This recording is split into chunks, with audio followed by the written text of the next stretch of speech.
Hello everyone, my name is the Ultimate Spy, and welcome to another episode of Reviewed number 187. And today, I'm going to be reviewing Aladdin, the 2019 remake of the original 1992 animated classic.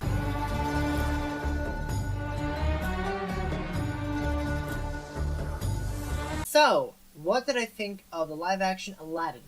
Well, I honestly thought it was pretty good. Honestly, it was a fun version of it. To be honest, I liked it a lot. It obviously does not compare at all to the original. The original is honestly the best because it did come out during the Renaissance period of Disney films, when Walt Disney Animation Studios was going to their more story-based films.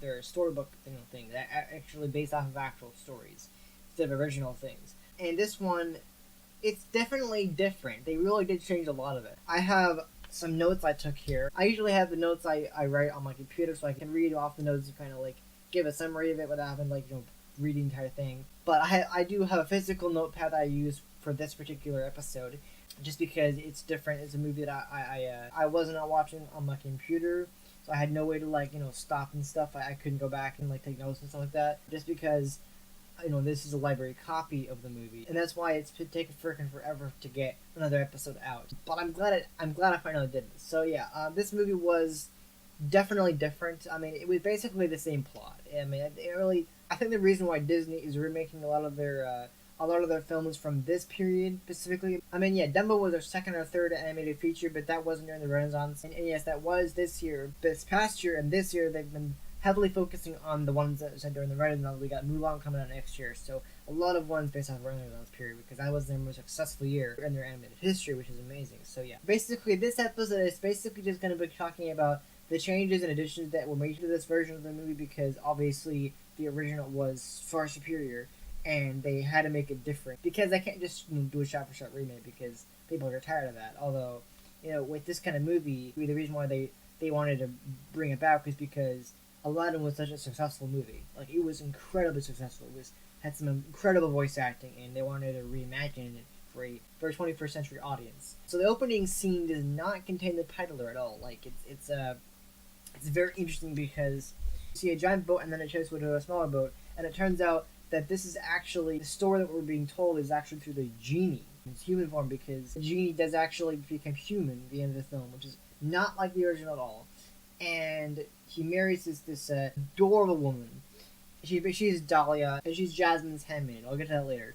And so they have a family, and he's basically telling the story of that, which is not what the original movie was at all, because the peddler in the original movie was meant to be the genie in disguise, I guess. That was a theory, and apparently it was right. Apparently Disney confirmed it was correct that the peddler was the genie in disguise. In this case, it's the genie as a human, which happens because he's free. So that was one of the biggest changes, because everyone was especially the peddler to come around the camera, but no, that didn't happen at all. They can't just do the same thing. That would be boring. Okay, the Cave of Wonders, that was changed a lot. So it went from the head of a giant tiger, it comes from a giant sand dune, and they replaced it with a lion, with the head of a lion, and now it's attached to this giant sand wall thing. I mean, is it a sand wall? I couldn't really tell. It's hard to tell. Maybe it's just rock, but I mean, it's obviously made of sand, but maybe it's a mixture of the two. I don't really know, but that was different. I mean, when I saw Brian Hull react to the trailer for this movie, he was a bit disappointed, because that's not the Cave of Wonders. It is the Cave of Wonders. It is tragic to change it, and it not everyone is gonna like it. It's not supposed to be a lion. It's supposed to be a tiger, but they're changing it. So, yeah. I definitely feel like the Cave of Wonders wasn't as cool from the outside. It was just not as exciting, and I can understand that, because in the original movie it was a lot more menacing, a lot cooler. It was just a lot more magical. I feel like, because Disney known for their movies that make make you feel like you're in a magical world. Essentially, that's kind of the idea. And so that was just underwhelming. Oh, okay. I mean, the voice was good, but I was okay. It's just different. And then another change that happened was that Aladdin steals bread in the original film. I think he's just a loaf of bread, and he cuts it apart, and he gives it to children who are starving, looking for scraps. And instead of bread in the original film, in this version of the movie, they changed it. they changed it to dates, just a bag of dates, and he gives it to these kids, basically going hungry. But he was like, I want to eat, but he's like, I want to be nice to these kids. They're starving. I'm hungry too, but they need more than I do. Basically, he was just being nice. So that was changed. Iago. Okay, so they changed Iago in this version. I mean, there's only been like one other version of the Aladdin tale in live action. I mean, there's been like plays and stuff, but there actually was a TV movie. I heard it wasn't very good. I was I kind of looked it up. I'm like, I'm not gonna watch that honestly. It does not look good. Iago in the original film is very cartoony. He's a very energetic bird. He's a great voice by Gilbert Gottfried. And he's really fun actually. He's this great voice. It's if I can do an example. Jafar! I can't do his voice. It's such a distinctive voice. Some people can imitate that, but like basically a very heavy New Yorkan voice. Because I think Gilbert Gottfried was actually from New York. They didn't get him, but they got Alan Tudyk, and they changed Iago to this just a parrot. He's actually more like a parrot, and like instead of like a cartoon. Obviously it's a cartoon, but like he acts much more like a parrot and doesn't really have much to do. His role is reduced a whole lot more. I thought that's a bad thing. I guess they want to make him more like a parrot, like an actual parrot. Brian Holt was very disappointed about that because I was watching his reaction. He pointed out that too. He also pointed out, and I agree with him on this too, is that if they were able to get James Earl Jones back from Mufasa and the remake of The Lion King, why couldn't they do the same thing for Iago, the only character who actually needs voice actors? It's kind of strange how they did that. They didn't bother asking Gilbert Gottfried to come back, but they got James Earl Jones to come back from Mufasa. Weird. Doesn't make sense. I like the costumes. The costumes were incredible. They were a lot more colorful, a lot more vibrant, a lot more decorative. Jasmine's dress, she has a couple of dresses, but the one that she wears when she's greeting the princess, like, oh my god, it's so beautiful. Not only is Naomi Scott, the actress who plays Jasmine, an extremely beautiful woman, but also she uses an American accent in this film. The same thing happened with Power Rangers. She used an American accent, but you couldn't even tell that she was actually British in real life. Yeah, she is totally from the UK, for sure. But yeah, the costumes are a lot more vibrant, less revealed than the original, for sure. And as I mentioned at the beginning of the review, Dahlia, she is the woman that appears in the beginning of the film. She is the woman who marries the human Genie because Genie becomes human, and she's this adorable woman who is the handmaiden to Princess Jasmine. And at the party is actually something that's not actually present in the original film. They added the party to this version of the film, and in that scene, she's like, oh, there's an extremely attractive man. She's immediately infatuated with him, and the Genie is also infatuated with her. So it's like a match made in heaven kind of thing. It's incredible, but she's really funny. I really like her. She's just like she's like immediately after him, and it's really funny actually. I like it a lot. As for the songs, all the songs are the same. Nothing's changed. But the one song that was added was a song called "Speechless" that is sung by Princess Jasmine because she's struggling as a princess. And there's two versions of that.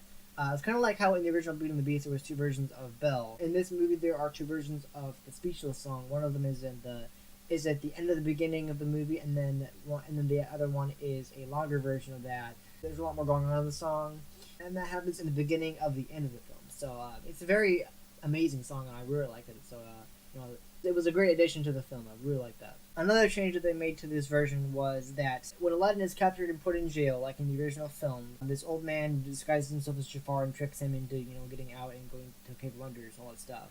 But in this version, he just gets captured just like that. And Jafar isn't in disguise. So there you go. It's just like what. Yeah, they had to change a lot. Not only did they make it longer, but they cut so much. It's like they made it longer, but they also cut some stuff out. You can't have a carbon copy of the original film. That would be boring. Yeah, it would be nice for nostalgia feel, but like really pointless to do that. Now, in the Cave of Wonders scene, Genie mentions that he's been in there for like 1,000 years, and in the original film, when Genie gets out, he says 10,000 years. 10,000 years will do that to you, and that's not actually true. That's it's a bit of an error. Although he later fixes that in 10,000 years I've never been more embarrassed. And I guess it's like a makeup for that. It's like, oh yeah, you missed his little thing, but it's like not that big a deal. But it's like it's just like I noticed that kind of stuff. People who would have seen the original film would have noticed that too. So there you go. And obviously, the genie is incredible in this film, just like in the original. Of course, Robin Williams will never be replaced as the genie. He was an incredible actor. Honestly, he did the best voice acting in voice acting history. He was an amazing actor. He did an amazing job as genie, and it was interesting. He definitely put a little spin on the character and made it his own. You really see Will Smith in that because you have the comedy of Will Smith and the personality of Will Smith, all that stuff in this version of Genie. Although with this version of Genie, you get something different with the human Genie, the disguised Genie, which is cool. But yeah, obviously you can't ever replace Robin Williams as Genie. But at the same time, Will Smith did a really good job with this version of Genie, and I liked it. But I still prefer Robin Williams. He was still an incredible Genie, and he always will be. But Will Smith was good too. I definitely feel like Will Smith did a good job too. So, but hands down, Robin Williams for sure. Now, a really cool Easter egg in this film is after the "Friend Like Me" song happens, there's a little Easter egg that features Aladdin, the Sultan, and Genie from the original film, which is really cool. It's like you tell it's from the original film because of the design. It's just it's a really cool Easter egg, and it's a great joke, honestly. But yeah, fantastic. I love the fact that they did that. There's actually a pretty funny scene that they added to this film. It's kind of like a break the fourth wall kind of thing. I mean, a little bit. I mean, yeah, I'd say. So, in the original film, when Genie tells me you only have 2 wishes because you use your first wish to get out of the cave, and I was like, no, I didn't. I didn't even rub the lamp. In the original film, Genie's like, huh? Ah. But in this version, Genie actually goes back in time. It has like a film reel that goes through, and then you actually see like an audience perspective in a actual movie theater, like an actual auditorium, and you see like this projection, and you see like the screen, you see the scene that had happened where Aladdin did not rob the lamp and got the wish to get out, and then you have Genie looking at the camera, looking at the audience. That's just great. It was really funny actually. It's like, wow, who would know they'd actually be able to pull it off? It's just incredible. I really like that. Now the other really funny scene is actually a fantastic Easter egg for Disneyland itself, and it's when Aladdin is trying to find Ababa, which is the fictional country of where Prince Ali is from. And Genie in human form is on his walk with Dahlia, and Aladdin's trying to find Ababa, and he gets Genie's help. And then before Genie magics Ababa up, he shows freaking Disneyland. Like he has, Adventureland, Fantasyland, Tomorrowland. It's so funny. It's like, what the hell? It's so fantastic. You have the castle. It's like, oh my god, it's awesome. I love it. It's fantastic, and you see it like it says Disneyland. It's like, oh my god, it's awesome. I love that Easter egg. It's fantastic. The last 2 things that were cut. I mean, there was quite a bit that was cut, and they didn't have the same plot, but still a couple more things that were cut also that I noticed. First of all, when Jafar takes control of Genie, you have Jasmine, who is pretending to like him, seduces him in the original film. That doesn't even happen in this film. Like, I mean, it's like a very subtle thing, but it's like, oh, I guess they forgot about that. I mean, they can't have everything in there, but like at the same time, that scene was actually pretty funny in the original, but like, nope, they completely skipped it. Also in that same scene, they also skipped when Jafar turned into a dragon. They just skipped right to him being a genie, and of course he gets sucked back into the lamp because he doesn't have a master. There you go, but like, no dragon. Yeah, it's very different from the original film. I mean, there's a lot of similarities, but at the same time, the film drastically changes a lot of stuff and improves upon all the stuff they had in the original. Again, same songs. Agrabah looks amazing as always. I did feel like some people were complaining about the fact that Aladdin and Jafar in this version of the story did not have as good a chemistry as in the original animated version. Like they felt like they didn't have chemistry and that they were it was like forced. I didn't really see that as much. I definitely can understand why that could be. Like they didn't really have much to talk about. They were more connected in the original. Yeah, I didn't really see that much. I mean, I can sort of kind of see it, but it's really hard to see that because script is weird to me. Also, last but not least, Jafar was not as cunning as he is in the original film. In the original film, he was just evil.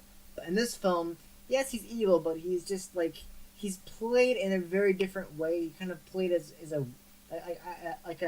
like Brian Hull was talking about in his reaction video for the trailer. The fact that he's played as like a weaker version of the villain. Like he's in the original classic he's just a very strong villain, but in this version the actor who plays him just doesn't do the best job at making him evil. And I can understand. I can actually see that. He doesn't seem as evil in this version. Like, he doesn't really do it's not the actor's acting in these series. Like, it's like what the material that he was given to recreate the character. I guess like there's not enough there. I mean, yeah, he doesn't have a little curly beard, but like whatever. The point is that he didn't have the evilness to him that the original had. The original was so good, and it honestly probably one of the best Disney villains of all time. I don't even know what I can name off my favorite Disney villain. I think he's honestly amazing, but this version just didn't have the pizzazz that the original had. But that's just an opinion. I mean, a lot of people are saying that too. But yeah. This version was not terrible. I definitely really enjoyed it. The songs were fun. It was overall a surprisingly fun movie. Obviously, I prefer the original, but these live action remakes are definitely changing things and making things different and improving upon what was wrong and terrible and all that stuff. Surprisingly well cast, especially for Jasmine. They got pretty good actors that had some Middle Eastern background, and pretty much nailed her. The hairstyle is on par. The costume was good. That's pretty much it. Obviously the genie, his design isn't as big, and people complain with CGI. Honestly, it's not that bad. Honestly, it really is not that bad. I think it's the way you see it, it can come out as bad. But I really like this film. It was great. So yeah, not as good as the original, but still, it was fun. It's fun to see how a Renaissance period Disney film has changed and evolved to a 21st century audience. It's pretty fun. So yeah, I think I'm gonna give this movie a 8 out of 10.